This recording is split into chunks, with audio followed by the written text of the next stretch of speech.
everybody, and welcome to Carving It Up Live right here on Twitter, as well as the Carving It Up YouTube channel and the Grid Network YouTube channel. As always, I'm Bryson Carver. Very excited to be with you on this Wednesday show. Yes, ladies and gentlemen, we are back on a Wednesday. The Thursday schedule was nice for the NBA Finals, but we're back for our regularly scheduled programming. I will say this. We are going to be doing something today on the show. Obviously, we're going to talk Celtics. We're going to lead the show off with Celtics and two things that Boston did that I find admirable and wish more teams would repeat it. That in just a second. We are going to be doing something Carving Up Live we've never done before. It is called Rocky Top Watch. So many of you out there know I'm a Tennessee Vols fan, huge Tennessee Vols fan. The fact of the matter is that the Tennessee Volunteers baseball team is 8 outs away from the College Baseball World Series final, and the game's going on right now, obviously. And so, assuming Tennessee wins, and we're up 6-2 right now in the 7th inning, we're going to be doing a little celebration, a little Rocky Top style celebration live on Carving It Up. So definitely stay tuned for that Rocky Top watch throughout the show. Going to be talking Tatum and Brown, why Jaylen Brown absolutely was deserving of winning the NBA Finals MVP. That later on the show. What Luka Doncic needs to do this offseason. I talked about it last week. Going to kind of build off of that today after the Mavericks lose in 5 games in this finals. I did pick Dallas.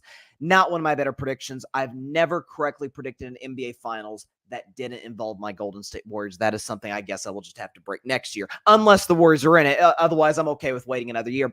Also going to discuss Willie Mays, who passed away yesterday, arguably the greatest baseball player who ever played. I'm going to talk about him and his legacy at the end of today's show. And also, ESPN put out a question on their social media that I think is a really interesting one, right? Who is the best NBA champion of the last 5 years? So 2020 Lakers on to 2024 Celtics. Who's the best team? I'll give you my answer for that, but also which team had the most impressive run?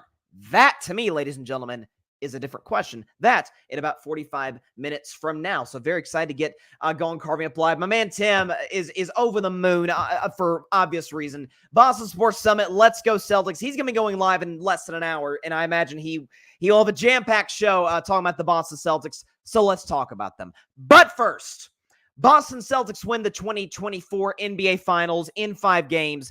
They win Game 5 in dominant fashion over Dallas. Yes, I did pick the Dallas Mavericks to win the series. And yes, I did say that while I gave the Celtics a 90% chance to win Game 5, I thought that was their best opportunity to go in and get this thing over with, get this title, get banner number 18 hanging in the rafters. I simultaneously held the thought that if Dallas won that game, momentum totally shifts. Dallas wins Game 6 and then Game 7. God knows the pressure that's on the Celtics at that point. But the Celtics did what they were supposed to do, took care of business in a Game 5 in Boston against the Mavericks. 106-88 was the final score in that game. But again, Jason Tatum drops 31, 11, and 8, almost a triple-double. Jaylen Brown drops 21. More on sort of the why I think Brown was deserving of winning Finals MVP later in the show. I want to talk about Boston, though, as in terms of their organizational makeup and why they won the 2024 NBA championship. Because to me, they exposed 2 truths that I believe in to my core. And they did the right things to sort of expose both truths to be truths. The first one is aggressive wins in sports. It just does. Now, sometimes aggressive doesn't win, but you got a better chance to be successful when you're taking big swings to get to where you want to be if you're, as opposed to standing pat, staying comfortable, not putting yourself out there. And Toronto Raptors wouldn't be champions if not for a big swing getting Kawhi Leonard. Los Angeles Lakers wouldn't be champions had they not went out and gotten Anthony Davis. So we've seen this time and time again throughout NBA history. Boston made a lot of moves that could be considered, at least at the time, that's an interesting move, a little risky move, or maybe I like that one. Or they got Al Horford in 2021. They got Al Horford in 2021, brought him back to Boston from in a trade with Oklahoma City. Before that, Brad Stevens said, you know what, this coaching thing, I'm really good at it, but at the same time, I just don't feel like my voice and my message is connecting with the locker room. So I'm going to go with the front office. I'm a smart guy. I can put a team together. First move, get Al Horford. Okay, so the Celtics put that piece together. Later on that season, in a year that the Celtics ended up going to the NBA Finals, midway through, they get Derek White in a trade with the San Antonio Spurs. Yes, draft capital has been valuable to the Boston Celtics over the years. It's how they got Jason Tatum and Jaylen Brown in the Paul Pierce, Kevin Garnett trade. But they said Derek White can help us get to an NBA Finals and win one. Well, help them get to one in 2022. So what did Boston do beyond that? They said, okay, we're going to go out and get Malcolm Brogdon. Big swing that really didn't work out that well. Brogdon's a good player. I've always been a fan of Malcolm Brogdon, but it just didn't materialize the way the Boston Celtics had hoped. So what did they do? They go on to be the second best team in the Eastern Conference, second best team record-wise in the NBA. They're down 3-0 to the Miami Heat, come back to go to a Game 7. Tatum turns his ankle seconds in. They get blown out at home and miss out on a golden opportunity to potentially win a championship last year. And the Celtics had a decision to make at that point. Okay. We've gone to a ton of conference finals since 2017. I believe 5 to be exact, if I'm not mistaken. 17, 18, 20, and 22, 23. Yep, that's 5 NBA conference finals in the last 5 years. And NBA finals in that stretch as well, where they lost to my Warriors. We're good, clearly. Jason Tatum's excellent. First team All-NBA guy. Jaylen Brown, who should have been All-NBA this year, by the way. Excellent All-Star level player and a good overall squad around us. Not enough. Marcus Smart, I'm a firm believer in this. The Boston Celtics, as it pertains to the overall process in getting to this point, are not champions unless Marcus Smart is a part of that franchise for years. He helped set the foundation and build the culture into what it is now. He was one of the foundational pieces and a valuable player to that team. They said, we've tried it with Marcus Smart, and it's got a cap on it. Shoots too much, is a very good defender, not as great as some tried to make him out to be. We're going to move him for a guy who played 51 games last year. I think it was 51 games last year, and Kristaps Porzingis. It's gutsy. Very gutsy. I was a guy back then in the trade. I'm like, I like it. He gives them a higher ceiling than Smart gives them, but man, this is risky. His injury history, can he hold up? How's this going to work? And as it turned out, he ended up getting hurt at the end of the season. Now he was able to come back in Game 5 and give the Celtics what he could give them, but he's probably going to have surgery this offseason. But it was a big swing. Ended up working out pretty well. Later on, right before the season, the Bucks made the trade of the NBA offseason, trading for Damian Lillard. And at that point, I'm of the mindset, man, Bucks, they're in the catbird seat to win the Eastern Conference and potentially win the NBA Finals. And so what do the Bucks do? They trade Drew Holiday to the Portland Trail Blazers. So the Celtics say, okay, Portland's tanking. Drew's going to end up on a contender. Malcolm Brogdon took a big swing, didn't work. Okay, move off it. Move on to go get Drew Holiday, who, when he was traded year 1 to the Milwaukee Bucks, all he did was be the second best player on a championship-winning team and help Giannis and the Bucks win their first title in a half century. Let's go get that guy. Best defender in the NBA, under 6'5", can lock up some of the better guards in the conference. Should we run into a Jalen Brunson? Should we run into a Tyrese Halliburton or a Damian Lillard, depending on who the Celtics would run into in a 7-game series? Oh, and by the way, any given night, he can give us 20. Big swings all paying off because they took them. Because they have a smart guy in Brad Stevens running the organization, and they also did something too. You're like, okay, Bryson, that's the first truth. What's the second truth of the Boston Celtics in winning the 2024 title? What did they expose? What did they show? Not just the NBA world, but the sports world, at least the team sports world. Aggressive wins in sports, yes. But there's a fine line. We hear this word all the time in many different contexts in professional sports. Loyalty, right? Hear that all the time. Loyalty is a good thing, I believe, as long as you're loyal to the right things. And for years, I was not in this camp, unless 2 years ago it meant getting Kevin Durant, obviously. Get a guy that caliber, you do what you got to do to get him. The Boston Celtics said, you know what, Jason Tatum, Jaylen Brown, we feel like we can win with these guys. We are going to stand pat. We've seen what they're capable of. They're all-star level players. We feel we can get to the top if we put the requisite pieces around them. And look where they are today. NBA champions. Jaylen Brown's MVP. Jason Tatum, 3-time back-to-back first-team All-NBA, and led the team in scoring, rebounding, and assists in the NBA Finals. We'll assess Tatum's overall performance and Brown's overall performance later in the show. But the Boston Celtics were loyal to the right things. They weren't loyal to Marcus Smart when it was all said and done.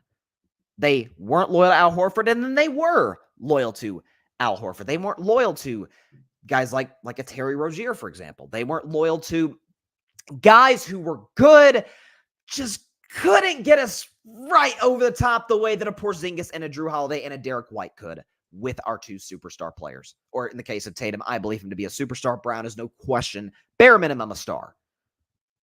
And if you look at the Boston Celtics, yes, the number of moves, which really, if you want to be technical about it, started way back in 2013 with the Paul Pierce, Kevin Garnett trade to the Brooklyn Nets, in which they got the third overall pick, drafted Jaylen Brown in 2016, and with the third pick in 2017, drafted Jason Tatum, their 1-2 duo, 1-2 punch. But they were loyal to the right things. And they were aggressive, which wins in team sports. That's why they're champions today. Yes, they went on a dominant postseason run and deserve massive credit for that. And I'll talk about sort of their run later in the show, sort of contextualize it to the best of my ability. But they were aggressive and they were loyal to the right things. You can be, there's nothing wrong with being the Los Angeles Lakers and being loyal to Austin Reeves, good player, but probably wouldn't start in the Boston Celtics if we're being honest. Given that makeup, I'd take Derek White over Austin Reeves any day of the week, with all due respect to Austin Reeves. There's nothing wrong. This is what I'm kind of cautioning my Warriors on being right now. There's nothing wrong with being loyal to Klay Thompson, especially after what he's given you over the last decade. But he can't really help you win right now at a certain price. If the price isn't right, you probably got to let Klay go. As much as that hurts me as a Warriors fan to say, you probably got to let him go. Loyal to the right things while simultaneously being aggressive. Those two things can work in sequence, in conjunction with one another. But you can't be too loyal. Otherwise, you'll be the Pittsburgh Steelers. I love my Steelers, but they've been too loyal at points, to a fault. And you have to also be aggressive. And that's what the Boston Celtics were. That's why they're NBA champions. That's why they're the favorites to go back-to-back next year. I don't know if they will. I'm not going to predict the NBA Finals in 2025 till October. That's what my job is to do on the show. But in the here and now, this is the best team start to finish. I was wrong in this finals. I picked Dallas. I thought Dallas, and still think Dallas has the best player in the series in Luka Doncic. I still do believe I don't think it's a question. He's better than Tatum and Brown, with all due respect to those two NBA champions. But I thought the run to get to the finals, certainly I think, was inarguably more impressive in terms of the opponents they went through. I thought there were matchups they could expose. Boston say, you know what we have? Depth, length, and guess what? And I admitted this after game 2. I apologize. A pretty darn good coach in Joe Mazzulla. Listen, Joe looked in over his head last year, particularly against Eric Spoelstra, which, with all due respect, a lot of coaches are looking over their head against Eric Spoelstra, who I believe to be the best coach in basketball. But he tweaked, he adjusted, he added to his staff. I remember me and John Rivera, shout out John, Fan Perspective Podcast. We seem to be the only people in the world who acknowledge the Sam Cassell hiring as an assistant with the Boston Celtics. It was like, whoa, nice move. Like, that's a darn good number one assistant to have in Boston. Joe Mazzulla got better. He improved. He adjusted. And the thing I give him a ton of credit on, aside from like 2 or 3 minute spurts, Boston's execution, particularly in the offensive end, was darn near flawless. They reminded me in a lot of ways of the 2014 San Antonio Spurs, where was the best player Duncan? Was it Kawhi Leonard? There's a Parker, there's Ginobili, we got some good pieces like a Boris Diaw, like a Marco Bellinelli. Like, we got some nice players around these, Patty Mills. No, I mean, we think we know who the best player on the team is, but it's not a consensus around the NBA. But God, do we play perfect offense? Man, do we play good team basketball playing within a set offense. And that's who the Celtics remind me of. 10 years ago, the Spurs did it in a very similar way that the Celtics did it, in a gentleman's sweep against a really, really good Mavs team and a really good Heat team 10 years ago. So shout out to the Boston Celtics, 2024 NBA champions, a very deserving champion. And for the moment, once again, the Celtics have the most NBA titles with 18. First team to get to 18 titles, followed by the Lakers at 17, and followed then, a distant third, I might add, but by my Golden State Warriors with 7 NBA titles. So no question, congratulations to the Boston Celtics, a very worthy NBA champion. Real quick, I apologize greatly, and I mean that, for not acknowledging this at the beginning of the show. I'm telling you, when I get into prep mode for this show, I get into like my own world, like, okay, I'm zoning in on whatever, and I totally forget. And like during holidays and all this stuff, I did want to take a moment to acknowledge Juneteenth today. So Juneteenth, I think most people by now know, at least have an idea of an understanding of. Certainly Black people do, because they've been celebrating Juneteenth for far longer than it's been a national holiday, federal holiday. But Juneteenth, for those of you who don't know, commemorates the day on June 19th, 1865, when the Union General read orders in Galveston, Texas, stating that all enslaved people there were free according to federal law, according to Lincoln's Emancipation Proclamation. I've said this time and time again over the last month or so, a presidential history nerd, an admitted nerd. And listen, I've said, and I've advertised it on the show before, but 2 years ago, me and my good buddy Isaac Lawson did a 10-part series on all U.S. presidents from Washington to, at that point, was a very early, about a year into Biden's administration. So talked about that. And then excluding Biden, because the current president is never ranked by historians, ranked every single U.S. president, top to bottom, 1 to, I guess that would have been 44, I guess, because Cleveland served twice and Biden wouldn't have been eligible. So yeah, 44. So yeah, definitely be sure to check that out. It's on my Carving Up playlist. But listen, Juneteenth is a crucially important date in American history, and I think great representation. I thought President Obama on social media, whether you agree with his policies or not, I thought he had a great quote about Juneteenth in his post today. He said, quote, Juneteenth is a commemoration of progress, but it's also a reminder that words on paper are not always enough, and that as far as we've come, we still have many miles to go in our march toward a more perfect union. So let's keep pushing, building on the work of the generations who came before us, and making sure that the arc of the morale universe continues to bend towards justice. That was President Obama, former President Obama, on social media earlier today, and I think that's a great way to put it. Like, this is a massive step, because the fact of the matter is, July 4th, not everybody was free. That doesn't mean we shouldn't celebrate July 4th, 1776, but we should also commemorate and acknowledge and celebrate June 19th, 1865. As a massive date in American history, a massive date for freedom in American history. And hey, isn't that the thing we all brag about and promote and celebrate as Americans, is the freedom that we get to do what we get to do as it pertains to basic human rights each and every day. And there's been multiple other dates throughout American history where that has finally been acknowledged far later than it should have been. June 19th, 1865 is one of them. So definitely want to take a moment to commemorate Juneteenth on this day in 2024. No question about it. Definitely want to acknowledge that. Let's see. John Rivera doesn't look like, I don't know if he tried to put an emoji or something, but for some reason it's not pulling up. But shout out to John. So we are, and I think Tim said he was referring to, in reference to what I was saying about the best champions over the last 5 years, the best teams of the last 5 years to win a championship. He says clearly the 2024 Celtics. I'll get into that in about a half hour.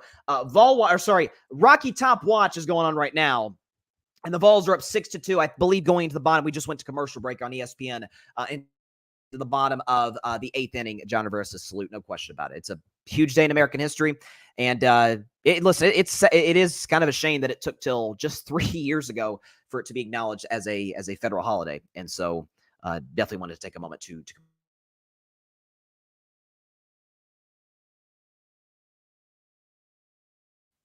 looks like my mic dealing with some mic issues. Hang on, because my streaming service, my platform, just showed that it was dealing with some issues. So mic's back on. Let's talk about the team that lost the finals, the Dallas Mavericks. So here's the thing for Dallas. So Luka Doncic. And that's the story of Dallas. Because I think the knock on, based on let's just think about it this way. As far as our opinions on the Dallas Mavericks when the season started in October to now, I don't imagine for anybody in that team that we look at them as less than we looked at them coming into the season. There's some questions about Jason Kidd and some of the adjustments he made, timeouts. I mean, there was one in game 3. There was a timeout he took when Dallas was going on their crazy run when they were down 21, ended up cutting it to a 1-point game in game 3 in the fourth quarter, where he took a timeout in the middle of it. Luka was mad. I'm like, oh gosh, you just messed up the momentum. Like that's the only point in this series where I'm like, oh, Jason Kidd made a really critical error in that situation. Jason Kidd did a great job coaching this team. I thought the front office, Nico Harrison, did a fantastic job putting together, constructing a team at the deadline, bringing in PJ Washington, bringing in Daniel Gafford. The development of a kid I loved coming into last year's draft. Derek Lively II out of Duke was a critical piece of this basketball team. Kyrie Irving, listen, the struggles against Boston aside, that is clearly a thing, man. You look at his numbers in Dallas and in Boston, they are markedly different.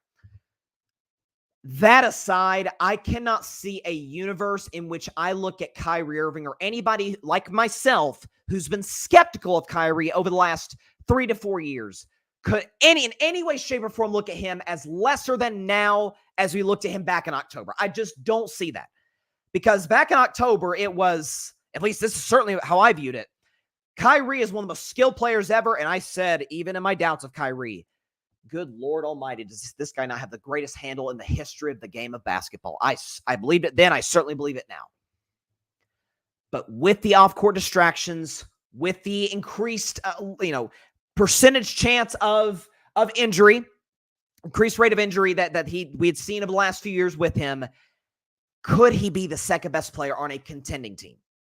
My belief was then, no. My belief is now, they got to a finals, so it's kind of hard to argue otherwise. It's hard to think of Kyrie lesser than now than we did then.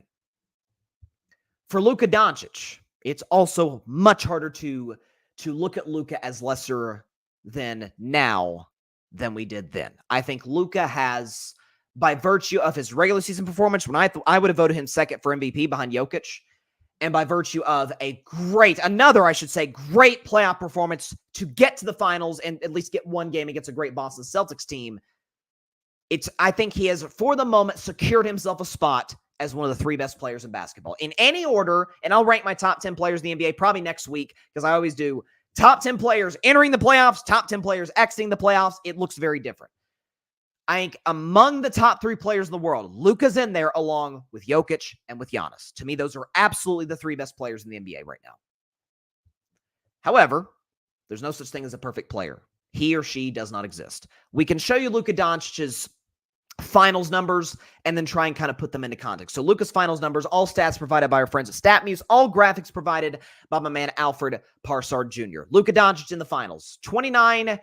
You can basically round that up to say 9. So say 29, 9-5, 47% from the field, rough percentages from 3 and from the free throw line, 24 from 3, and only 58% from the free throw line for Luka Doncic in this NBA Finals. So certainly not a bad series by any stretch of the imagination. A guy who darn near averages 30 did not have a bad finals. Here's the thing for Luka, though. And I talked about after game 3 when he was sparking at the officials, fouled out, played awful defense. I threw out the stat where he'd been blown by like 67% of the time as the primary defender, on-ball defender. Luka, I said it a week ago, I'll say it now, has a decision to make. There's always, for every player in their career, unless you are Magic Johnson and you win an NBA title in year 1 because you're maybe one of the greatest rookies ever, and you just so happen to have the best player in the world as your teammate, Kareem Abdul-Jabbar. Unless you're that, you're going to go through road bumps and go through trials to get to where you want to be as an NBA champion. Every champion has been through that. And every champion, every all-time great player who's had the long road to get to his championship had a crossroads point of his career where he had to choose one lane or the other. Michael Jordan was physically gifted, an all-time great athlete, certainly, but was not known for, in 1990 at least, his just raw physical strength. Just wasn't. And the 90s NBA was certainly trending. The late 80s, early 90s bad boy Pistons kind of ushered it in. The sort of physical, you can do just about anything you want short of murder on the court. And not a lot of guys are going to be able to stand up to that. Michael wasn't able to in 1990 in the conference finals against the Pistons. He came back in the offseason, said he could have either said, you know what, I'm averaging 30 a game, 35 a game, winning MVPs, winning scoring titles. You know what? I'm going to stick with what got me there. Michael said, no. I'm going to get in the gym with my trainer, Tim Grover, bulk up tremendously this offseason.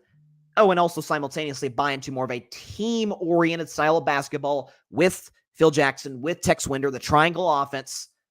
And I'm going to, mess around and win 6 championships in 8 years and 6 finals MVPs. Jordan had a choice to make. The choice he ended up making and the road he ended up taking led him to arguably being the greatest player of all time. On the other side of that coin, a player not as great, I don't think a guy who's ever going to be as great as MJ was, but great in his own right, Russell Westbrook. Went to a finals with KD and Harden in 2012, had some top 5 MVP finishes. Beyond that, blew a 3-1 lead with Kevin Durant against the Warriors in 2016. KD leaves to join the Warriors. At that point, the Thunder are not a contender in that upcoming season. So what does Russ do? Well, I'm going to make the most out of it. I'm going to average a triple-double for the first time since Oscar Robertson did it in the 70s, win league MVP, have an amazing season, and get gentlemen swept in the first round by the undermanned Houston Rockets.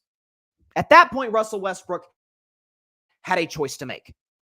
It is either I'm going to need to get another star teammate because he didn't have enough help in Oklahoma City in 2017. I'm going to need to get another star teammate, which he did, Paul George, and buy into, feed him the ball, get my own certainly, but kind of make Paul George, who's been to multiple conference finals with the Pacers for crying out loud, make him the central point of our offense. Or, man, this triple doubling is awesome. I'm going to stick with this.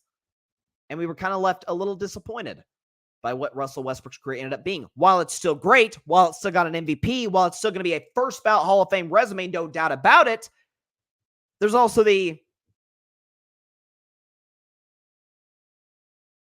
my mic there. If only he'd have bought into more a team-oriented style of basketball, which he ultimately did not do. Luka Doncic has that decision to make. And I have thrown out the stat time and time and time again.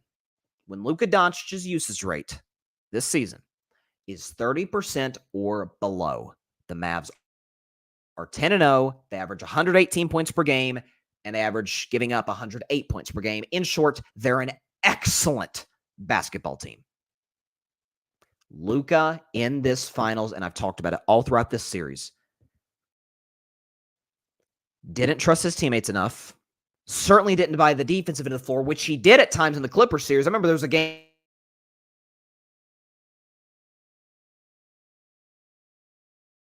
My mic keeps giving me issues. I don't know what's up right now. Was phenomenal playing defense in that series. Didn't buy into that end of the floor and against the Boston Celtics in the finals. And what did they do as a result? They hunted Luka every single time down the floor. Tatum did, Brown did, Holiday did, White did, all of them. Where's Luke? Where's 77? Let's get him in the pick and roll. Let's expose him here. And that's what you got out of it. And so Luka's going to have to make a decision. Am I going to stick with what I'm doing, which, by the way, is getting me top 5 MVP finishes, is getting me to the NBA Finals? Or am I going to adjust to more? Because the Mavericks are an excellent team. I don't know if you heard, but there's a reason they're in the finals. It's not just Luka. This isn't LeBron in 2018 or LeBron in 2015 once Kyrie went down. He's got Kyrie Irving. He's got P.J. Washington. He's got Daniel Gafford. He's got an ascending Derek Lively. The Mavs can make some tweaks this offseason, no question, but they're a really, really, really good basketball team. I need to trust my teammate. And by the way, with an excellent coach, I believe in Jason Kidd. I need to buy more into the defensive end, and I need to buy more. Yes, I'm the focal point of the offense, but I got a guy next to me, a co-star, who's when he gets the ball in his hands, man, he is magic with the basketball. Not Magic Johnson. I'm saying he is transcendent with his handle, with his shot in NBA history. We'll see what Luka does. And Luka, to his credit, after the game, talked about how I'm not in shape. I need to get in better shape. I need to make adjustments this offseason in order to put myself in position to be successful. We'll see. And Luka, we're now kind of watching Luka. Let's see if he's able to make those requisite adjustments to put himself in position to be a better basketball player moving forward and be more of a winning style of player moving forward. He's got the skills, the capabilities to do it. There's no question. He's got MVPs in his future. He's got scoring time. He's got all of those things. But are we going to see a different Luka next year moving forward? A lot of great players have had to tweak and adjust their game. LeBron had to do it. Michael had to do it. Steph Curry, greatest shooter ever. Second greatest to me right now, the second greatest point guard ever to Magic Johnson. But there's a point in Steph's career where he was amazing. He was winning 2 MVPs and he was winning championships. And he still said, man, Vols just hit a homer. Let's go. Man, I'm great, but I've got one big hole in my game. I'm kind of slight physically. Now, Steph had put on muscle from his rookie year to about 2019, but I remember the start of the 2020-21 season. Steph comes out like first game, I'm like, good. This guy's been in the gym. This guy's put on like legit, like guys actually ripped at this point. And Steph has been able to add a level of explosiveness. He's been able to finish at the rim better. So even the all-time legends, even the guys who have championships on their resume, still tweaked and added and adjusted and got better. Luka can. I believe he can. And he seemed to sort of acknowledge that after the game was over. And to his credit, while Luka was clearly beat up in the series, he's like, hey, I'm not going to, listen, no excuses. We lost this series. I didn't play well enough to win this series. I wasn't efficient enough. I was too ball dominant, and I didn't buy the defensive end of the floor. I got to be better. We'll see if he makes those adjustments moving forward, because if he does, he's going to be dangerous. He's going to be very dangerous. He's going to have championships potentially in his future, certainly MVPs in his future. And listen, he's a heck of a player, top 3 in the world, I believe, but there does need to be some key adjustments in order for him to put himself in position to be a multi-time championship player. And right now, because of the flaws in his game, he's not yet. He can. We'll see if he makes those adjustments. Let's see. Patrick Brown is in the comments. Celtics believed in their young core of Jaylen and Jason.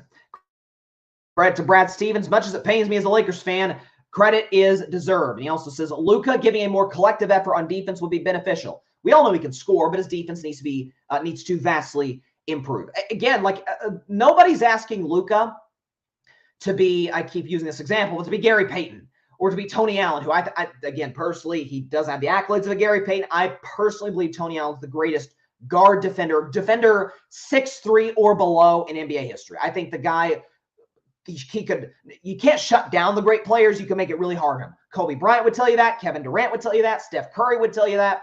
Like, Tony Allen was amazing. Nobody's asking Luka to be that.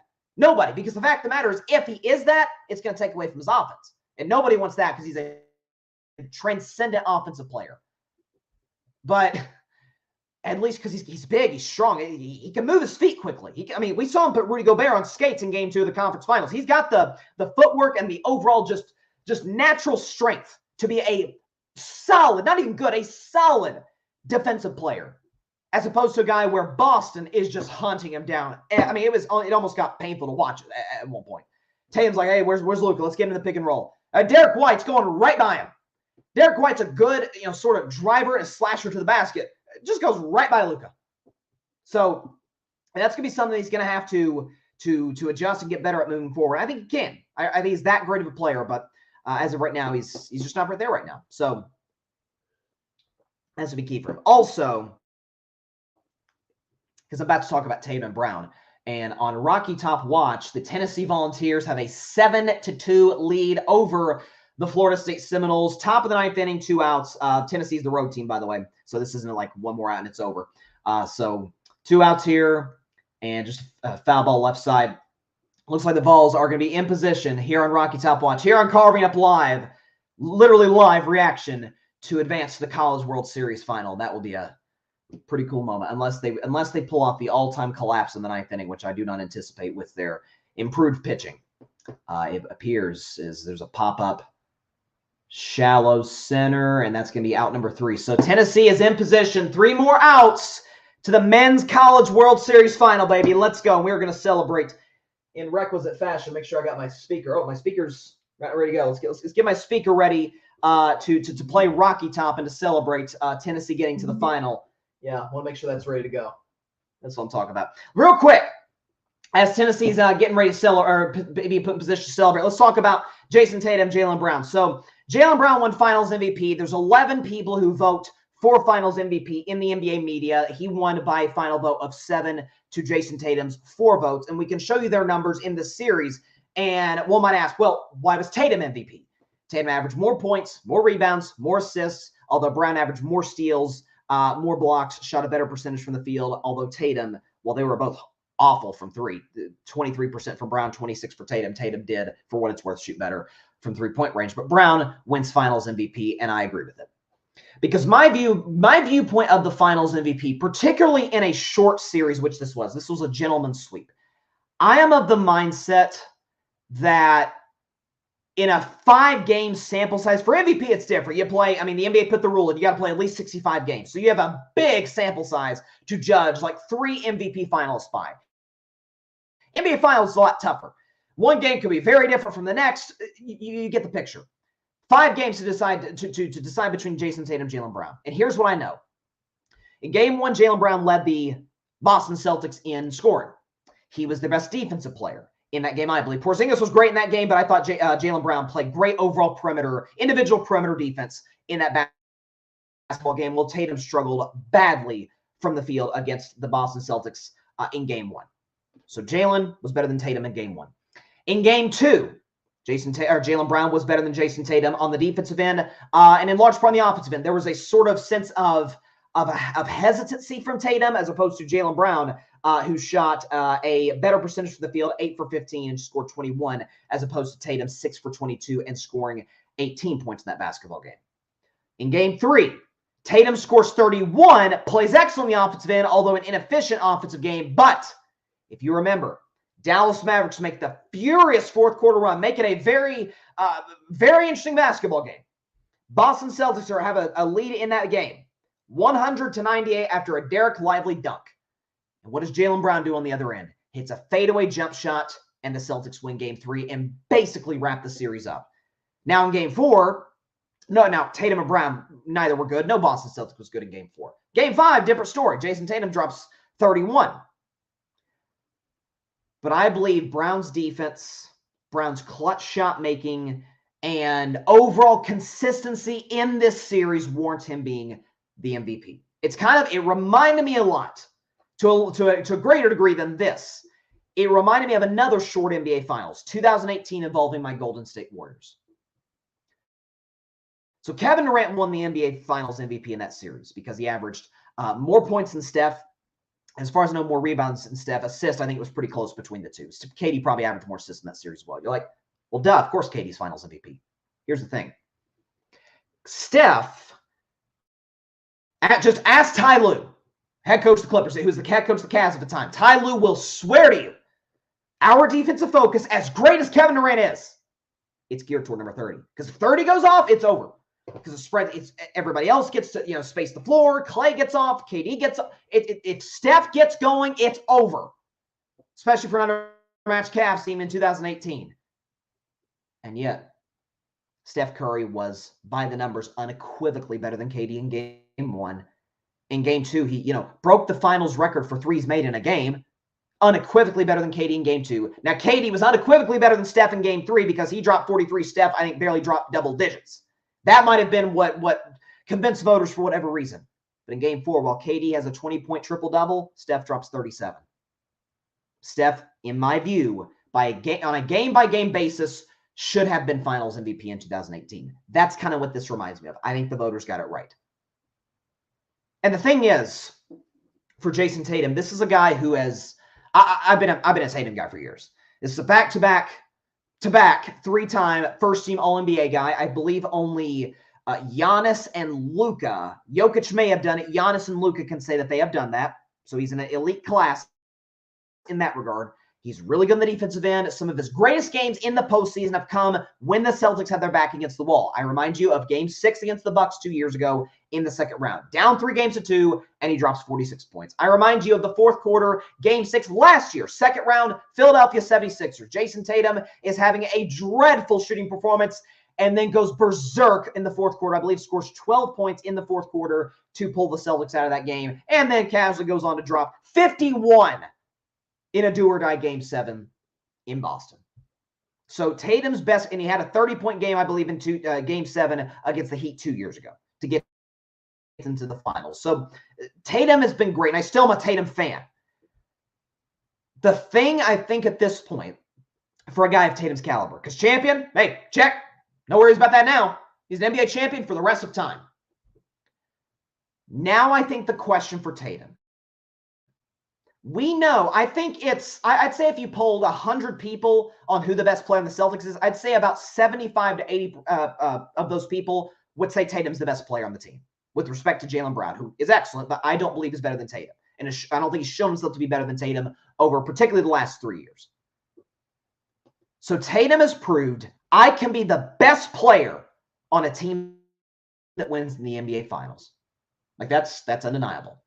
The next step for me with Tatum, can I be the best player on a team that wins the NBA Finals and have a great series? Because the fact of the matter is he has it. We don't have a graphic for this, but we do have Tatum's finals numbers. I believe we can pull this up here. His career finals numbers. I have it in my notes. If I can pull this up. Okay, Tatum in the finals. So he's played 11 NBA Finals games in his career. He averages 21, 7, and 7 in the finals. So, on its face, pretty good until you look at the shooting percentages. 37% from the field, 36% from three, including, by the way, as far as the shooting percentages. He's played 11 NBA Finals games, even including the other night, Monday night, Game 5, championship clinching win. He has never once in those 11 games shot over 50%. He's never done it. So the lack of efficiency, the hesitancy at times in driving the basket, the jump shots look, I don't want to say half-hearted because that's not fair. It's not half-hearted shots, but almost unsure of himself type shots as it pertains to his body language. That's the next step for Tatum. Like, we know you can be the best player on a great team that wins the championship. But we've seen Jokic go berserk in the finals. We've seen Steph go up berserk in the finals. We've seen Giannis do that. We've seen LeBron and AD do that. We've seen Kawhi do it. Guys that some people have questions about. AD, Kawhi, have been great in the finals. Tatum's far more durable than both. That's the next step. Boston is the favorites to win the title next year. Should be, in my opinion, the favorites to win the Eastern Conference. No question. Like I don't think a soul will be surprised if we see the Celtics back in this position to win another championship number 19 in 2025. But the question going into that series for Boston, can Tatum win a finals? Done. Never have to worry about that again. Can he be the best player? Or sorry, not the best player. Can he have a great series where we go in, it's like, duh, Tatum's absolutely finals MVP with a Celtics win? That's the next question. And by the way, I don't even view that as a knock. Like, if that's the next question for Tatum, it's pretty good. Now, you could question, hey, is he winning league MVP? But I think last I checked the voting, Tatum did finish top 5 for MVP this season. So we've seen him have great individual performances really throughout his entire career up until the finals. It's just those 11 games, for whatever reason, whether it's the bright lights, but one can imagine if he gets to his third finals, hey, I've been here. I won one, I lost one. I've been here. I've done that. I understand the pressure and the pomp and circumstance that comes with playing in the biggest series in professional basketball in a calendar year. So kudos to Tatum. I do think Brown deserved MVP for the finals. He was more consistent over the course of the 5 games. I thought made bigger plays and made a bigger impact as time went on. So shout out to Jaylen Brown, Jason Tatum. NBA champions, Jaylen Brown, a deserved finals MVP. I'm almost out of water here, but we are on Rocky Top Watch in between segments. So we're in the bottom of the 9th inning. My Vols have a 7-2 lead. Here we go. Okay, fouled away. So here's the situation. Tennessee's up 7-2, bottom of the 9th. Runner on first, 1 out. It's an 0-2 count. Just for the record, so for those of you that may just be tuning in, I'm a big Vols fan. I've got a T-shirt from when they won the SEC title in 2022. And so I've never seen 0-2 pitch. This one's popped up. Looks like Tennessee's going to be an out away here. Popped up to short. 2 gone. Tennessee Volunteers are a single out away from the Men's College World Series, ladies and gentlemen. Now, I have never in my life as a Vols fan witnessed a championship from any of the major, because listen, no, with all due respect, I don't follow Tennessee rowing because they do have a rowing team or swimming. But I've never seen Tennessee baseball, football, men's basketball, women's basketball won in my lifetime, but I don't remember that when I was a kid. Swing and a miss on the first pitch. Okay, let me dial up Rocky Top because this is going to be a fun celebration here for all of you who are watching this. Make sure I got my, okay, so speakers on. Here we go. 0-1 count. Pitch, swing and a miss. So here we go. Tennessee Vols are a strike away from the Men's College World Series on Rocky Top Watch. Here we go. Suspending the show for just a second. We'll get to whatever the next topic is. Here we go. 0-2 count. Here comes the pitch. Outside, ball one. Okay. Let's see if we can get him chasing. Here we go. Tennessee's up 7-2 in the ninth inning. Chance to go to the Men's College World Series final. Win their first championship in baseball history. Here we go. 1-2 count. Here comes the pitch. And it's fouled away left side. All right. Just extending this as long as we can. I've never done anything like this on Carving Up Live before. A live reaction to a game. I've done live reactions to NFL, NBA drafts, and we'll be doing that next week with Mike Guido. But I've never done anything like this. Okay, 1-2 count. Here comes the pitch. And, oh, that looks like strike three. Ball two. Okay. Looks like we were about to celebrate there. It's all right. It's all right. Just extend the drama. Okay. Here we go. 2-2 count. Let's go to the World Series final, baby. Here we go. 2-2 count. Here comes the pitch. And fouled away again. Man, they are really making this tough. They're really just extending Carving Up Live right now on Rocky Top Watch. Man, I'll tell you, this is exciting stuff right here. Tennessee with a chance to go to the College Baseball World Series final. Man, I'm nervous as a Tennessee fan right now. I know what's going to happen, but I'm excited to celebrate. Here comes the pitch, and ball three again. Not ball three again. Another ball, now it's ball three. So it's 0-2 count. Now it's 3-2 right now, and guy just stole second base. So here we go. So 3-2 count, full count, 2 outs. Tennessee a strike away from the College World Series. Here comes the pitch, and that is an out. Tennessee wins it, and they are advancing to the College Baseball World Series final. Ladies and gentlemen, boys and girls, Tennessee is headed to the championship round. Here we go. There we go.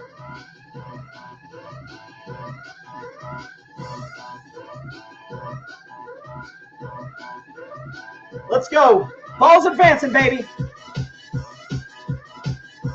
Play that Rocky Top. Play that Rocky Top.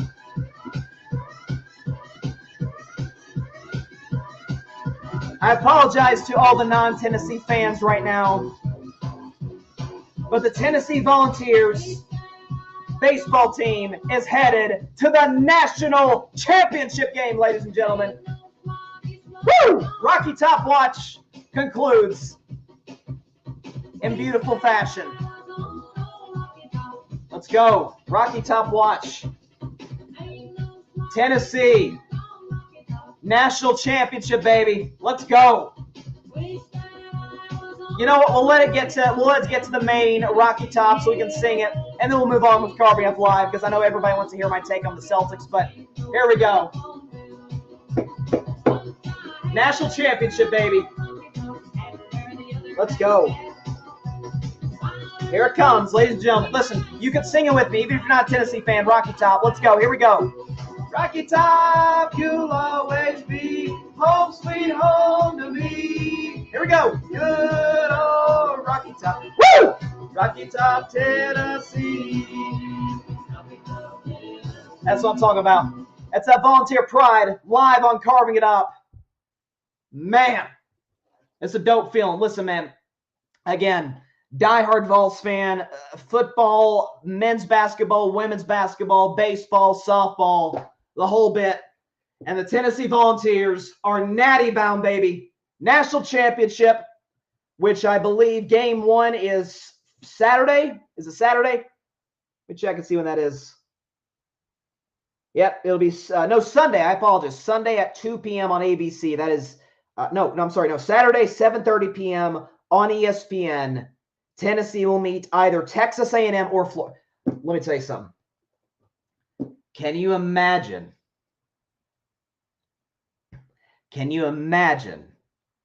If Tennessee gets an opportunity to bring a natty home against those gosh darn Florida Gators? Oh, come on. Come on now. Let's go. Vols are going to the natty, baby. Let's go. Rocky Top Watch concludes in beautiful fashion. Love it. Love it, love it, love it.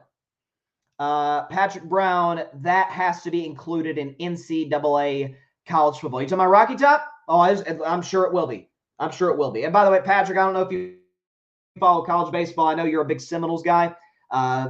Seminoles, Florida State Seminoles, and Michigan Wolverines. So, listen, yeah, Rocky Top. There you go. Oh, Rocky Top's going to be in the game. It's going to be in the game. No question. But listen, I don't know if you follow college baseball that much, because I know you're a Florida State guy and a Michigan guy. But listen, Florida State had a great season. They gave us a heck of a push on Friday when Tennessee pulled off an insane ninth inning rally to win that ball game. But man, oh man, what a night! Great night for Tennessee sports. Great night for Vol sports. And the Tennessee Volunteers are 1-2 wins away for bringing a national championship to the great city of Knoxville, Tennessee. Let's go.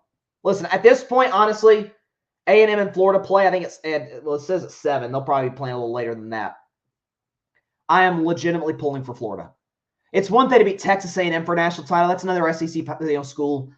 You beat Florida. You beat the Gators for the national title. Oh, my goodness. Listen, Tim Barnard, who's going live in about 10 minutes to talk about his Celtics, shout out to Tim, is a massive Florida fan. I believe he might actually went to Florida, if I'm not mistaken. We are going to have to put a wager on this College World Series. We're going to have to put something on it.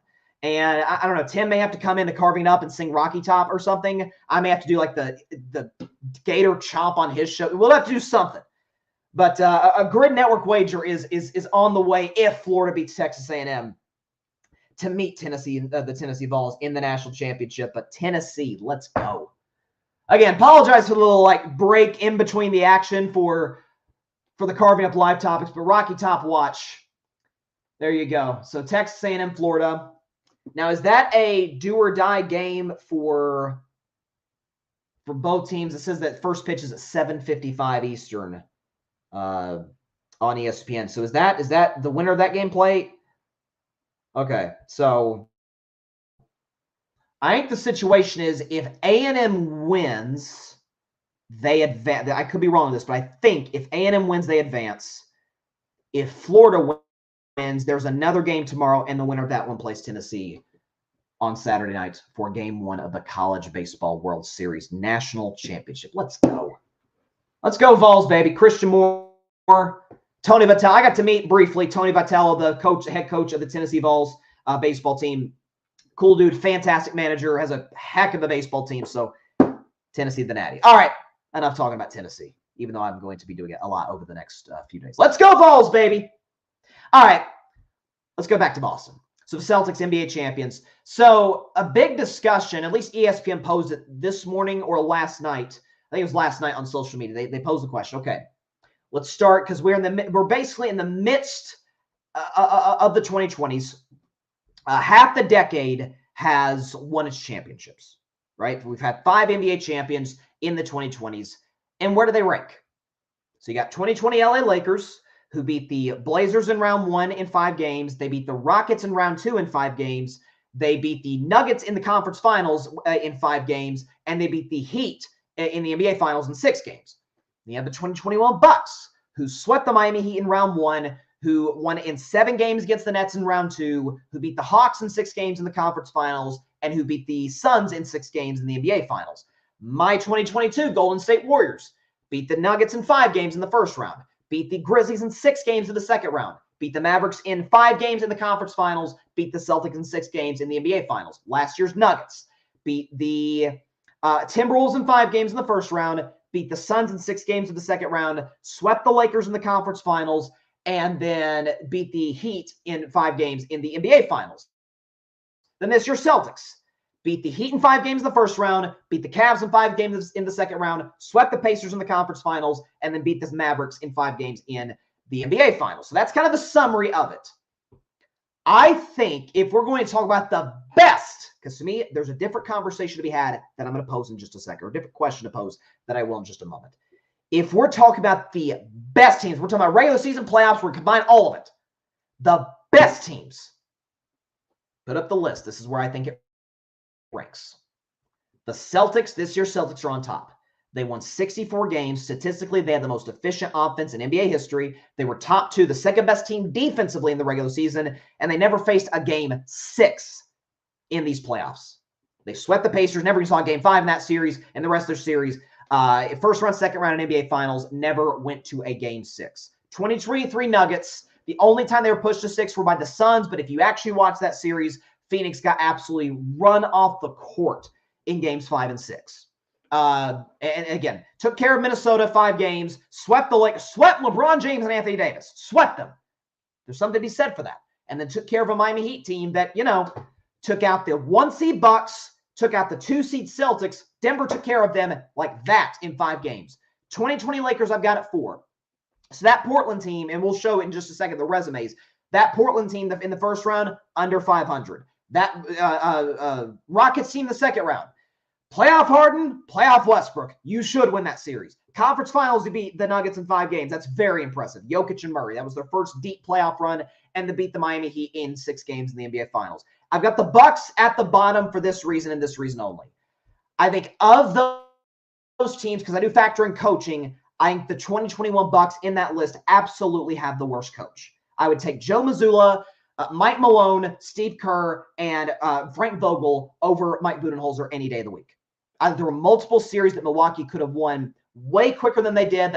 That the series that lasted way longer than they should have. I think that Bucks team was a very good team that had an excellent number 2 in Drew Holiday and an awesome all-time great in Giannis leading the group. Which, listen, if we're talking about the last 5 years, the Bucks being the worst NBA champion, that's like saying who's the poorest billionaire. Like it's you still won the championship. There are worse situations to be in. Ask the Detroit Pistons, who just fired Monty Williams today.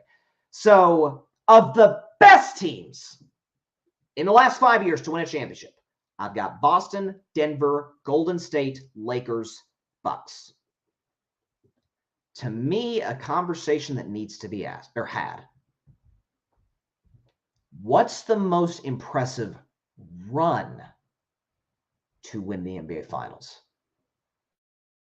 And I would adamantly pose that it's the 2022 Golden State Warriors. Like, Bryson, the Warriors homer strikes again. Let's use some data and let's use some facts and let's use some evidence on our side.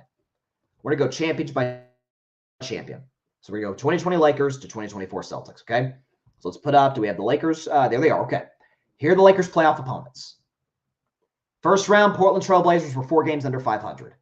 Second round, Rockets, but that was playoff Harden and Russell Westbrook, who we know is very inefficient in the playoffs. Conference finals, Denver. And I give them massive credit for being that Denver team, because that Denver team had come back from 2 3-1 deficits, only team to ever do that in NBA history, in the same postseason. The Lakers said, the heck with you guys, we're going to get rid of y'all in 5 games. In the NBA Finals, they beat a very good Miami Heat team. Let's go to the Bucks. They took care of Miami, 8 games over 500, won a dogfight 7-game series against the Brooklyn Nets in round 2, beat the Atlanta Hawks, led by Trae Young, who actually ended up missing the last or 2 of the last 3 games of that series. So like Atlanta, and then they beat the Phoenix Suns in the NBA Finals. Like they were down 2-0 in that series, came back, won the last 4 to win that series. I'll skip the Warriors to go to the Denver Nuggets. Do we have Denver's resume on the docket right now? Okay, for some reason. Okay, here's Denver. Last year, beat the Timberwolves, 2 games over 500. Beat the Suns, who won 45 games. Beat the Lakers, who won 43 games. Beat the Heat, who won 44 games. So one thing for Denver here, I think they have the least impressive run as a team. Least impressive run because every single one of their playoff opponents, none of them got to 50 wins. One of them got to 45 wins. And then finally, this year Celtics, then we'll move to the Golden State Warriors of 2022. So this year Celtics beat the 46-win Heat, the 48-win Cavs, 47-win Pacers, and the 50-win Mavs. They got the 150-win team on the resume. Like, that's the thing I was talking about a lot with Boston throughout the playoffs, and even when they swept Indiana. It's like, best player in all their first 3 playoff opponents got hurt. To which I would say, yes, but if they beat a fully healthy Mavs team, given who Dallas went through, it doesn't matter who they beat. Shows me they would have beaten any of those teams when they were healthy. Which I'm not saying Miami would have beaten Boston with Jimmy. Like, I don't think that'll happen, but you get what I'm saying here. So it validates those other 3 playoff series wins. Not that they were invalidated by any stretch of the imagination, but it gives them more credibility as it pertains to Boston's overall run. Let's look now at the 2022 Golden State Warriors run, because they went through an absolute gauntlet to win a championship. Let's put it up right here. Their worst playoff opponent won 48 games in the Denver Nuggets in the first round. The worst team I thought they played, of those 4, the worst team, I believe, was the Memphis Grizzlies, who won 56 games, who they beat in the second round. Conference Finals. Luka had Jaylen Brunson. At Mavs team, Luka Doncic to Jaylen Brunson. 52 wins. Golden State gentlemen swept them. And the NBA Finals, a series in which the Celtics were given an 87, 88, 80-something% chance to win by ESPN's analytic department. 51 wins. Golden State beat them too. Now you say, well, hang on a second, Bryson. If the Golden State Warriors went through the hardest road to get to their title of the last 5 champions, why do you only have them third in your list? It's quite simple. 2 words. Steph Curry. Is that, the more time goes on, is that 2022 title not aging like fine wine? So you think about the opponents and the best player on those teams. Jokic, Ja, Luka, Tatum. Jokic, I think, is not universally considered this, but I think I'd say the majority of NBA fans consider Nikola Jokic to be the best player in basketball. So that's who the Warriors beat in round 1. Ja, who hasn't played much because of injury and suspension in the last year and a half, we know the talent that he is. Now, he missed the last 3 games of that series, so that should be taken into account. Although Memphis was actually better that year when Ja was out of the lineup, that's beside the point. Luka Doncic, I believe to be one of the 3 best players in the world. Minimum, okay, let's not even talk about an opinion thing. He just led a team in the NBA Finals. Golden State almost swept him. And he had Jaylen Brunson. We saw Jaylen Brunson this year. And then the NBA Finals. Now, that Celtics team obviously was not this year's Celtics team because they didn't have Drew Holiday, they didn't have Kristaps Porzingis, but they did have Tatum, they did have Brown, they did have Derek White, they had Robert Williams, who was a good player on that team. Al Horford was closer to his prime then than he is now. And some will still argue that the Celtics had a better coach then in Ime Udoka than they do now in Joe Mazzulla. Meanwhile, talk about all those great players, those great opponents the Warriors played. All 3 of the 4 opponents were 50-win teams. The only non-50-win team was a 48-win team. Steph Curry on his team had Klay Thompson off 2 injuries, a declining Klay. We see where Klay is now. Andrew Wiggins, who was an all-star that year, but has never even come close to making it. Now, Wiggins had a great playoff run. I don't want to poo-poo his playoff run. But Andrew Wiggins, think about the second best player on those finals teams. Anthony Davis for the Lakers. Drew Holiday for the Bucks. Last year, Jamal Murray with the Nuggets. And then Jaylen Brown. I believe Jaylen Brown is the second best player in the Celtics. Jaylen Brown to Jason Tatum for Boston. Steph Curry's second best player was Andrew Wiggins in 2022.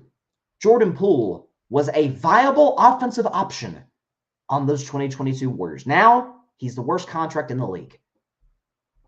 Steph Curry took that, beat a 48-win team, a 56-win team, a 52-win team, and a 51-win team with those squads led by Jokic, Ja, Luka, Tatum, and won the freaking championship.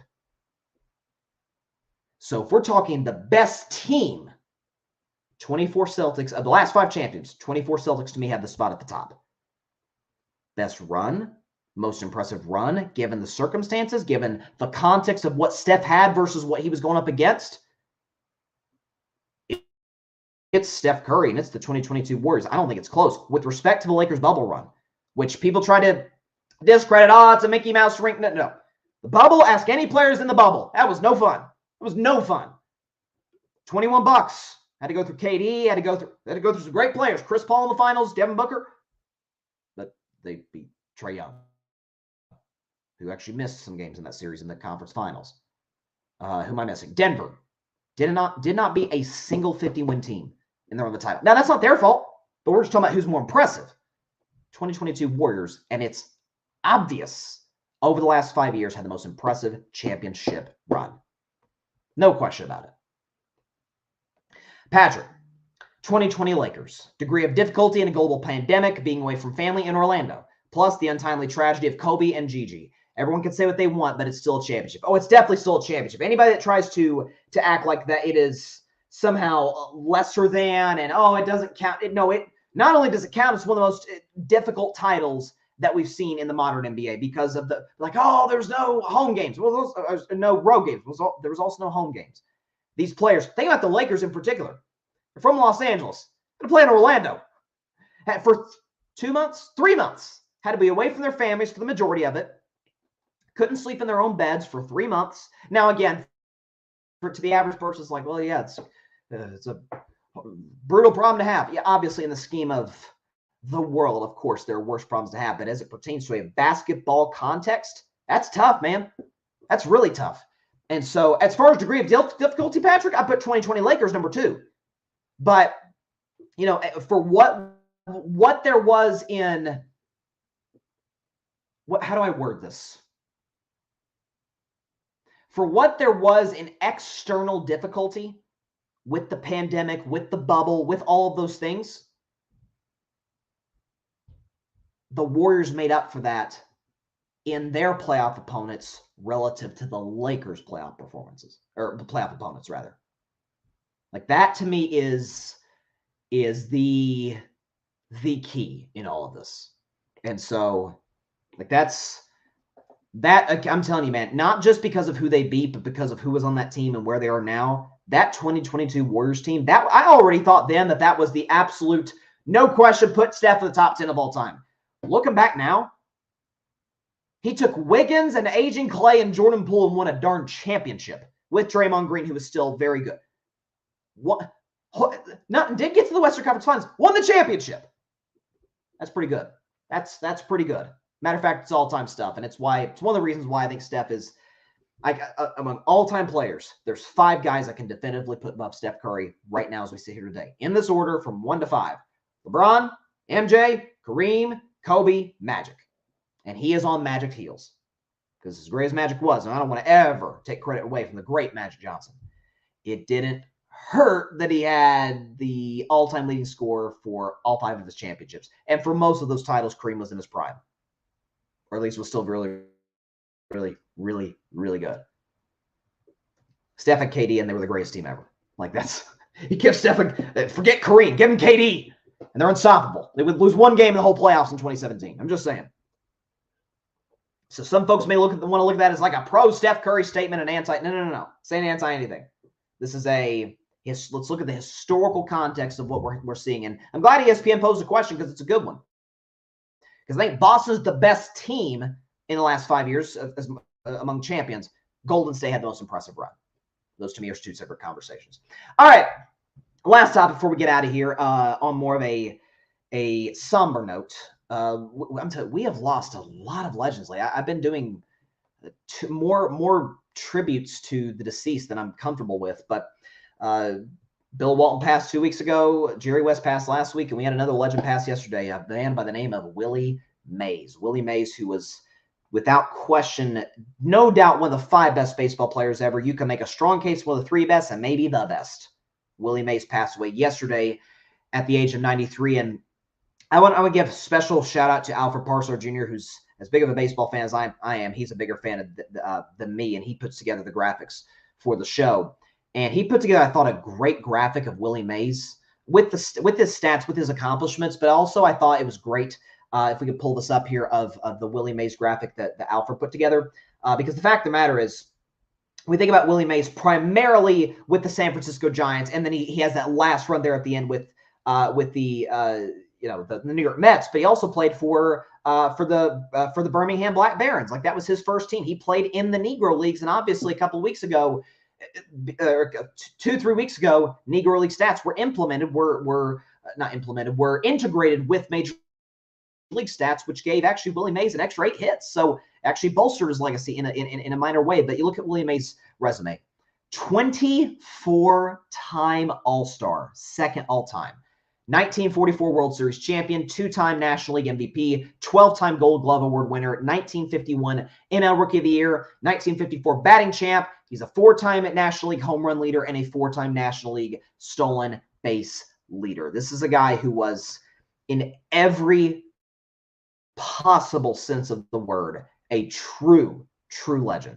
And what's interesting when we talk about the debate of the greatest baseball player, because we don't have those debates like we do greatest quarterback ever, although it's, for a while, it looked like it wasn't ever going to be a debate after Tom got to ring 7. Mahomes, while he's still got a ways to go, looks to be potentially in 2 to 3 years making that a reasonable conversation to have. And obviously basketball, we'll be talking about LeBron and Jordan till Jesus comes. Like, that's just the reality. We don't talk about it as much in baseball, though, because you could talk about it's hard to judge it because you have pitching and the invaluable position on a team that is. But you're talking about the greatest hitters, like a Barry Bonds, like a Ken Griffey. Willie Mays certainly on the defensively was amazing, was a great hitter as well. And the fact of the matter is this, if you talk about the greatest players ever, I would make a case that it is the easiest, Willie Mays is the easiest route to go, and this matters, as far as the case for the best player ever. Because if you think about Babe Ruth, the thing with Babe Ruth is, A, there was no black players at that point in Major League Baseball, and B, he was, and this is credit to Babe, by the way, was so far ahead of everybody else when it came to the home run ball. Had the effect of baseball that Steph Curry had in the NBA. Maybe more so, because that was the dead ball era. Babe Ruth hitting 50 jacks a year, changed the game, held the home run record, obviously, until the late, great Hank Aaron broke it decades and decades later. So no black players, and the era of baseball, Babe, again, this isn't even a detriment to him, was so far ahead of everybody else when it came to the home run ball that it wasn't even a contest. So that's almost a credit to him. Ken Griffey I think, had the most beautiful swing of any player I've ever seen in my life. But injuries kind of robbed him of what we thought he could have been. So it's, yeah, but the injuries. Babe Ruth, it's, yeah, but it was only white players, and the league had it quite caught up to where it was going, where he was directing it to go. A guy like a Barry Bonds, who I will fight till my dying breath for guys like him and great players who happen to use steroids that absolutely should be in the Hall of Fame. I think it is a crime that they're not. But that is part of the story with Barry Bonds, is that he did use steroids. Now, he was great before that, which is why I think he should be in the Hall of Fame. But the steroid thing, that happened. As great a hitter as Barry Bonds was, one of the 5 best baseball players ever in my mind, the steroid thing is a little bit of a cloud. There is no cloud for Willie Mays. You talk about a guy who, by the way, could have put up even more great statistics and overall numbers. But he missed 2 years to serve in the war at that time. So you talk about a guy who, it's a little Roger Staubach-esque, right? If you're going to use an NFL example, or even like Ted Williams, same thing for my Red Sox back in the day, where you have a guy who's could have easily stacked up potentially more All-Star appearances, more MVPs, maybe another championship, who knows? But serve his country at the highest level. And so, if you want to make a case for Willie Mays as the greatest player ever, it's easier to do so for him than anybody else. That doesn't necessarily mean he is, but it is easier to make the case. Let's just put up his resume one more time, folks. This is a legend that we lost yesterday. 24-time All-Star. That's second all-time. 1954 World Series champion, 2-time National League MVP, 12-time Gold Glove Award winner, 1951 NL Rookie of the Year, 1954 batting champ, 4-time NL home run leader, and 4-time NL stolen base leader. And of course, the Say Hey Kid made the catch, the greatest catch in the history of Major League Baseball, over his head as a member of the San Francisco Giants. I believe, was that in the 1954 World Series? I believe it was. Yeah, I believe it. Yeah, it was 1954 in that World Series that the Giants won. So, listen, man, we have lost too many legends for my liking. Bill Walton 2 weeks ago, Jerry West last week, and the great Willie Mays yesterday. He will be sorely missed, but thoughts, prayers go to his family, to his loved ones, and one of the greatest passes away yesterday at the age of 93. Willie Mays, man, Say Hey Kid. He was different. He was special. So the comments. Patrick Brown, and this is really interesting. Patrick says, San Francisco and St. Louis are set to play in Birmingham. It will be a very emotional series for sure. The timing of it is, I hate to say story, but because we're talking about a guy who passed away. But it is, I need a drink of water here. It's actually kind of not odd, but almost kind of beautiful in a way, Patrick. And I'm glad you bring that up. Where the San Francisco Giants, who Willie Mays obviously spent the majority of his career with, and obviously playing the St. Louis Cardinals, are playing in Birmingham. When is first pitch for that game? That's a 7:15 on Fox at Rickwood Field in Birmingham, Alabama, which is where Willie Mays started his career. And it was initially meant, and still is obviously meant, to celebrate the Negro Leagues and to celebrate their impact on the game of baseball. But now is going to take on a whole different meaning with, ironically, the Giants play, which maybe very well, I think my guess is they would have put in the Giants because of Willie Mays and then put in the Cardinals. Oh my gosh, who was the guy that played for the Cardinals? It's going to drive me crazy. Was it Bob Gibson? I think it was Bob Gibson who played for the Cardinals. I think that's who it was, who played in the Negro Leagues and played for the Cardinals once he, joined Major League Baseball. And so putting those teams in it. And so with the passing of Willie Mays, who played for Birmingham, they're now playing in Birmingham tomorrow with the team that Willie Mays was a legend with, primarily in his career, the San Francisco Giants. Wow, like that is, you're right. It will be a very emotional series. And Patrick says they'll play they'll play a 3-game series this week and later on in the season. I mean, that is, how about that? That's something else. That is something else. Yeah, okay, Patrick. Bob Gibson, played in the Negro Leagues and in Major League Baseball. Yeah, it is like the fact that we lost, and that was something that I thought was really great to see when they integrated Negro League stats into Major League Baseball stats, was the fact that at that point, obviously, Willie Mays was still with us. So the fact that we did this while he was still alive, and I imagine he enjoyed it and appreciated it, is awesome. But it also goes to show, talking about Juneteenth earlier in the show, that some of these things didn't happen that long ago. Willie Mays was alive in a time where he was not allowed to play in Major League Baseball. And so, listen, man, living legend.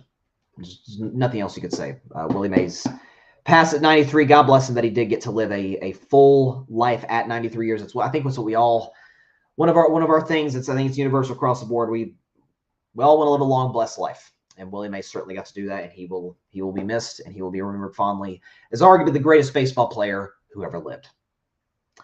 And with that, that is all the time we have for today's show. Appreciate everybody stopping by as always. Be sure to go catch Carving Up Live likely on Monday, unless there's any big news that breaks. I don't think we're going to be doing a show on Friday, so we should be back again, barring any breaking news, back on Monday at 6 p.m. Eastern, 3 p.m. Pacific time, right here on Twitter, as well as the Carving It Up YouTube channel and the Grid Network YouTube channel. Of course, be sure to go like, share, comment, and please take 2 seconds out of your day. Hit that big red subscribe button down there. It helps the channel grow exponentially. We just surpassed 1,000 subscribers. We are on our way, ladies and gentlemen. The next goal is 5,000 subs. So if you're not subscribed to the channel, hey, just takes a couple seconds. Hit that big red subscribe button down there. Helps the channel grow exponentially. And if you have subscribed, thank you so much. It means everything to me, to my family, everybody involved with this show. It means the world. Please tell your friends about it, your family about it, everybody you know and love about Carving It Up, except for your sleeping cat. Now that I would just caution you on doing. Nealon's been in an up and down mood over the last 24 hours. That's how cats are. You know what I'm saying? That's just it's the name of the game. But please tell everybody you know about Carving Up Live so we can keep this wave going, keep this momentum going towards building this show and this channel and becoming a great community as a result of it. Just as importantly, be sure to go subscribe to the Grid Network. That is GRYD, the Grid Podcast Network, right here on YouTube, as well as any and everywhere you get your favorite podcast, be it Apple Podcasts, Spotify, iHeartRadio, Google Podcasts, any and everywhere you get your favorite podcast. You can find us on the Grid Network, where we dare to be different. Patrick Brown, who you saw in the comments today, also writes some great pieces for the Grid's website. Check those out. He just put out a recent piece on the late, great Jerry West, with more to come on the Celtics. I imagine one on Willie Mays. So definitely stay tuned for his content as well as the stuff we put on our social media and for our podcast platforms and on YouTube. The whole bit. Check out the Grid Network. All right, listen. Rocky Top Watch was as great as advertised, hopefully for the audience. It certainly was for me, because my Tennessee Volunteers are going to the College Baseball National Championship. Let's go. Knocking off Florida State 7-2 today. So we'll play either A&M or the Florida Gators. There's a chance, if we don't do a show Friday, there's a chance that I come into Carving Up Live either down in the dumps or on cloud 9. Only time will tell. But until then, please stay safe out there. Please be sure to take care of your physical as well as your mental health. And please, please, please be sure to contact your local state representatives and senators to demand change for gun violence in America. This is a huge issue that impacts all Americans, no matter where you lean, right, left, center, and no matter what anybody on either side of the aisle tries to gaslight you on, oh, this isn't a problem, or oh, there's only one solution to the problem. Both are BS. Both are not true. This is a huge problem that has a number of nuanced, detailed solutions to it. So let's do what we can to fight this, because it needs to be fought.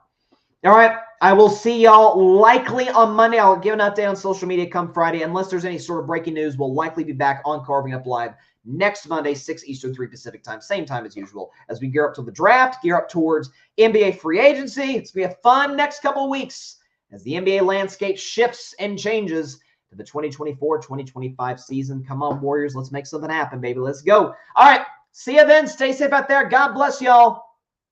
Peace out. And the Vols will go to the Natty, baby. Thanks so much for watching the show on YouTube, and be sure to go click that big red subscribe button and check out the other clips and full shows from Carving It Up Live, as well as our other incredible content creators here on the Grid Network.